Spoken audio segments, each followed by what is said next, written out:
ಕನ್ನಡದ ನಂಬರ್ 1 ದಿನಪತ್ರಿಕೆ ವಿಜಯವಾಣಿಯಲ್ಲಿ ಪ್ರಕಟವಾಗಿರುವ ಈ ದಿನದ ಮಹತ್ವದ ಸುದ್ದಿಗಳನ್ನೊಮ್ಮೆ ನೋಡಿ ಬರೋಣ. ರಾಜ್ಯದಲ್ಲಿ ಖಾಲಿ ಇರುವ ಸರ್ಕಾರಿ ಹುದ್ದೆಗಳ ಭರ್ತಿಗೆ ಒತ್ತಾಯಿಸಿ ಧಾರವಾಡದಲ್ಲಿ ಉದ್ಯೋಗಾಕಾಂಕ್ಷಿಗಳು ಮಂಗಳವಾರ ಭಾರೀ ಪ್ರತಿಭಟನೆ ನಡೆಸಿದ್ರು. ಈ ಹೋರಾಟಕ್ಕೆ ಸ್ಪಂದಿಸಿದ ಮುಖ್ಯಮಂತ್ರಿ ಸಿದ್ದರಾಮಯ್ಯ ಅವರು ಖಾಲಿ ಹುದ್ದೆಗಳ ಭರ್ತಿಗೆ ಸರ್ಕಾರ ಬದ್ಧವಾಗಿದೆ ಎಂದು ಭರವಸೆ ನೀಡಿದ್ರೆ, ಪ್ರತಿಭಟನೆಯನ್ನು ಬೆಂಬಲಿಸಿದ ಪ್ರತಿಪಕ್ಷ ಬಿಜೆಪಿ ಕೂಡಲೇ ನೇಮಕಾತಿ ಪ್ರಕ್ರಿಯೆಗೆ ಆಗ್ರಹಿಸಿತು. ಈ ಕುರಿತ ಸಮಗ್ರ ಸುದ್ದಿಗೆ ಇಂದಿನ ಸಂಚಿಕೆ ಓದಿ. ಹಿಂದುಳಿದ ವರ್ಗಗಳ ಮೀಸಲಾತಿ ಸೌಲಭ್ಯ ಸಂಬಂಧ ರಾಜ್ಯ ಸರ್ಕಾರವು ಮಹತ್ವದ ನಿರ್ಧಾರ ಕೈಗೊಳ್ಳುವ ಹಾದಿಯಲ್ಲಿದೆ. ಪ್ರಸ್ತುತ ಚಾಲ್ತಿಯಲ್ಲಿರುವ ಕೆನೆ ಪದರ ಆದಾಯ ಮಿತಿಯನ್ನು ಈಗಿರುವ 8 ಲಕ್ಷ ರೂಪಾಯಿಗಳಿಂದ 10 ಲಕ್ಷ ರೂಪಾಯಿಗೆ ಏರಿಸುವ ಪ್ರಸ್ತಾವನೆ ಸರ್ಕಾರದ ಗಂಭೀರ ಪರಿಶೀಲನೆಯಲ್ಲಿದೆ. ಈ ನಿರ್ಧಾರ ಅನುಷ್ಠಾನಗೊಂಡಲ್ಲಿ ರಾಜ್ಯದ ಲಕ್ಷಾಂತರ ಹಿಂದುಳಿದ ವರ್ಗಗಳ ಕುಟುಂಬಗಳಿಗೆ ಶಿಕ್ಷಣ ಮತ್ತು ಉದ್ಯೋಗ ಕ್ಷೇತ್ರದಲ್ಲಿ ಆಶಾದಾಯಕ ಬದಲಾವಣೆ ಗೋಚರಿಸಲಿದೆ. ಈ ಸುದ್ದಿಗೆ ಮುಖಪುಟದಲ್ಲಿದೆ. ಭೂಮಿ ತಂತ್ರಾಂಶದ ಮೂಲಕ ಪಹಣಿಯಲ್ಲಿ ಹಕ್ಕು ಸೃಜನೆ ಮತ್ತು ಋಣ ತೆಗೆಯುವ ಸ್ವಯಂಚಾಲಿತ ಮ್ಯೂಟೇಷನ್ ಸೇವೆಯನ್ನು ರಾಜ್ಯ ವ್ಯಾಪ್ತಿ ವಿಸ್ತರಣೆ ಮಾಡಲಾಗಿದೆ. ನಿಗದಿತ ದಿನದೊಳಗೆ ತಕರಾರು ಅರ್ಜಿ ಬರೆದಿದ್ದರೆ ಗ್ರಾಮ ಲೆಕ್ಕಿಗ ಮತ್ತು ರಾಜಸ್ವ ನಿರೀಕ್ಷಕರ ಡಿಜಿಟಲ್ ಸಹಿಯೊಂದಿಗೆ ಸ್ವಯಂಚಾಲಿತ ಮ್ಯೂಟೇಷನ್ ಸೃಜನೆ ಆಗಲಿದೆ. ಈ ಸುದ್ದಿಗೆ ಮುಖಪುಟ ನೋಡಿ. ಶಿವಮೊಗ್ಗದ ಊರಗಡೂರಿನಲ್ಲಿ ಸೋಮವಾರ ರಾತ್ರಿ ನಡೆದ ಎಸ್ಎಸ್ಎಲ್ಸಿ ವಿದ್ಯಾರ್ಥಿ ಸಂಕೇತ್ ಹತ್ಯೆ ಸಂಬಂಧ 7 ಅಪ್ರಾಪ್ತ ಆರೋಪಿಗಳನ್ನು ಪೊಲೀಸರು ವಶಕ್ಕೆ ಪಡೆದಿದ್ದಾರೆ. ಇನ್ನೊಂದೆಡೆ ರಾಜ್ಯ ಸರ್ಕಾರ ಮೃತ ವಿದ್ಯಾರ್ಥಿಯ ಕುಟುಂಬಕ್ಕೆ 15 ಲಕ್ಷ ರೂಪಾಯಿ ಪರಿಹಾರ ಘೋಷಿಸಿದೆ. ಸಂಕೇತ್ ಹತ್ಯೆ ಖಂಡಿಸಿ ಸ್ಥಳೀಯರು ಆಕ್ರೋಶ ವ್ಯಕ್ತಪಡಿಸಿದ್ದಾರೆ. ಬಂಧಿತ ಅಪ್ರಾಪ್ತರು ಗಾಂಜಾ ಸೇವನೆ ಮಾಡಿರುವ ಶಂಕೆ ಮೇರೆಗೆ ಪೊಲೀಸರು ತನಿಖೆ ಕೈಗೆತ್ತಿಕೊಂಡಿದ್ದಾರೆ. ಈ ಸುದ್ದಿಗೆ ಸಮಸ್ತ ಕರ್ನಾಟಕ ಪುಟ ನೋಡಿ.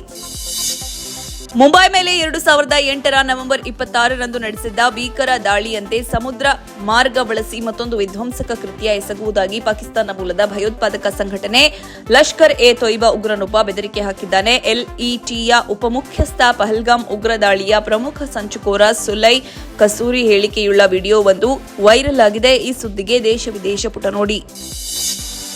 ರಾಜ್ಯ ಸರ್ಕಾರಿ ನೌಕರರ ಹಾಜರಾತಿ ವ್ಯವಸ್ಥೆಯಲ್ಲಿ ಮಹತ್ವದ ಬದಲಾವಣೆ ತರಲಾಗಿದೆ. ಇದರನ್ವಯ ಇನ್ನು ಮುಂದೆ ಪ್ರತಿ ಸರ್ಕಾರಿ ಕಚೇರಿ ಸಿಬ್ಬಂದಿಯು ಕರ್ನಾಟಕದ ಆಧುನಿಕ ಹಾಜರಾತಿ ನಿರ್ವಹಣಾ ವ್ಯವಸ್ಥೆ ಮೊಬೈಲ್ ಅಪ್ಲಿಕೇಶನ್ ಮೂಲಕವೇ ಕಡ್ಡಾಯವಾಗಿ ಹಾಜರಾತಿಯನ್ನು ದಾಖಲಿಸಬೇಕು. ಈ ಸಂಬಂಧ ಸರ್ಕಾರದ ಮುಖ್ಯ ಕಾರ್ಯದರ್ಶಿ ಡಾ ಶಾಲಿನಿ ರಜನೀಶ್ ಅವರು ಕಟ್ಟುನಿಟ್ಟಿನ ಆದೇಶವನ್ನು ಹೊರಡಿಸಿದ್ದಾರೆ. ಈ ಸುದ್ದಿಗೆ ಇಂದಿನ ಸಂಚಿಕೆ ಓದಿ. ಹೆಲಿಕಾಪ್ಟರ್ ಒಂದು ಸಮುದ್ರದಲ್ಲಿ ಪತನಗೊಂಡರೂ ಅದರಲ್ಲಿದ್ದ ಎಲ್ಲಾ 7 ಜನ ಪವಾಡ ಸದೃಶವಾಗಿ ಬದುಕಿರುವ ಘಟನೆ ಮಂಗಳವಾರ ಬೆಳಗ್ಗೆ ಅಂಡಮಾನ್ನಲ್ಲಿ ನಡೆದಿದೆ. ಉತ್ತರ ಹಾಗೂ ಮಧ್ಯ ಅಂಡಮಾನ್ ಜಿಲ್ಲೆಯ ರಂಗತ್ನಿಂದ ಬೆಳಗ್ಗೆ ಹಾರಾಟ ಆರಂಭಿಸಿದ್ದ ಪವನ್ ಹನ್ಸ್ ಹೆಲಿಕಾಪ್ಟರ್ ಮಾಯಾಬಂದರ್ನಲ್ಲಿ ಲ್ಯಾಂಡ್ ಆಗಬೇಕಿತ್ತು. ಆದರೆ ತಾಂತ್ರಿಕ ದೋಷದ ಕಾರಣದಿಂದ ನಿಲ್ದಾಣಕ್ಕೆ 300 ಮೀಟರ್ ಅಂತರ ಇರುವಾಗ ಕಾಪ್ಟರ್ ಸಮುದ್ರಕ್ಕೆ ಅಪ್ಪಳಿಸಿದೆ. ಈ ಸುದ್ದಿಗೆ ದೇಶ ವಿದೇಶ ಪುಟ ನೋಡಿ.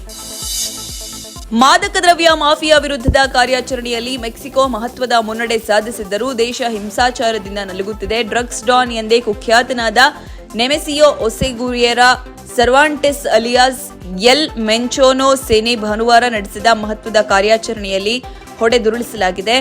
ಮೆಂಚೋ ಹತ್ಯೆ ಬೆನ್ನಲ್ಲೇ ಹಿಂಸೆ ಭುಗಿಲೆದ್ದಿದ್ದು ಮೃತರ ಸಂಖ್ಯೆ 32ಕ್ಕೆ ಏರಿಕೆಯಾಗಿದೆ. ಮೆಕ್ಸಿಕೋದಲ್ಲಿ ಮಾದಕ ದ್ರವ್ಯ ಜಾಲ ಇಷ್ಟು ತೀವ್ರವಾಗಿ ಬೆಳೆದಿದ್ದು ಹೇಗೆ, ಅದರಲ್ಲಿ ಈ ಮೆಂಚೋ ಪಾತ್ರವೇನು, ಈ ಎಲ್ಲ ಅಂಶಗಳ ಮಾಹಿತಿ ಒಳಗೊಂಡ ಸ್ಟೋರಿಗೆ ಚಿಂತನ ಪುಟ ನೋಡಿ. ಜೂನ್ 12ರಿಂದ ಜುಲೈ 5ರವರೆಗೆ ಇಂಗ್ಲೆಂಡ್ ಆತಿಥ್ಯದಲ್ಲಿ ನಡೆಯಲಿರುವ 10ನೇ ಆವೃತ್ತಿಯ ಮಹಿಳೆಯರ ಟಿ20 ವಿಶ್ವಕಪ್ ಟೂರ್ನಿಯಲ್ಲಿ ಭಾಗವಹಿಸುವ ಎಲ್ಲ 12 ತಂಡಗಳು ಖಚಿತಗೊಂಡ ಬಳಿಕ ಐಸಿಸಿ ಪರಿಷ್ಕೃತ ವೇಳಾಪಟ್ಟಿಯನ್ನು ಮಂಗಳವಾರ ಪ್ರಕಟಿಸಿದೆ. ಇದರನ್ವಯ ಭಾರತ ಪಾಕಿಸ್ತಾನ ತಂಡಗಳಿರುವ ಗುಂಪಿನಲ್ಲಿ ಬಾಂಗ್ಲಾದೇಶ ಕೂಡ ಸ್ಥಾನ ಸಂಪಾದಿಸಿದೆ. ಈ ಸುದ್ದಿಗೆ ಕ್ರೀಡಾಪುಟ ನೋಡಿ.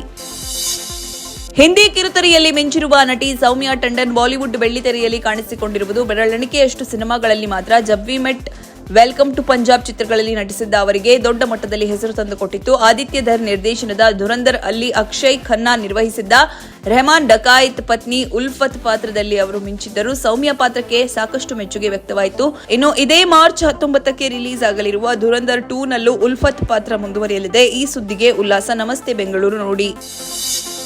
ಇವಿಷ್ಟೇ ಅಲ್ಲ, ಮುಂಜಾನೆ ಮಾತು, ಅಂತರಂಗ, ಭವಿಷ್ಯ, ಮನೋವಿಕಾಸದ ಕಾಲಂಗಳು, ಕ್ರೀಡೆ, ಸಿನಿಮಾ, ದೇಶ ವಿದೇಶಗಳ ಭರಪೂರ ಸುದ್ದಿಗಳ ವಿಶೇಷಗಳಿಗಾಗಿ ವಿಜಯವಾಣಿ ಓದಿ. ನೋ ಉತ್ಪ್ರೇಕ್ಷೆ, ನೋ ಊಹಾಪೋಹ. ತಾಜಾ ಸುದ್ದಿ, ನಿಖರ ಮಾಹಿತಿಗೆ ಬ್ರೌಸ್ ಮಾಡಿ ವಿಜಯವಾಣಿ.net. QR ಕೋಡ್ ಸ್ಕ್ಯಾನ್ ಮಾಡಿ ಆಪ್ ಡೌನ್ಲೋಡ್ ಮಾಡಿಕೊಳ್ಳಿ.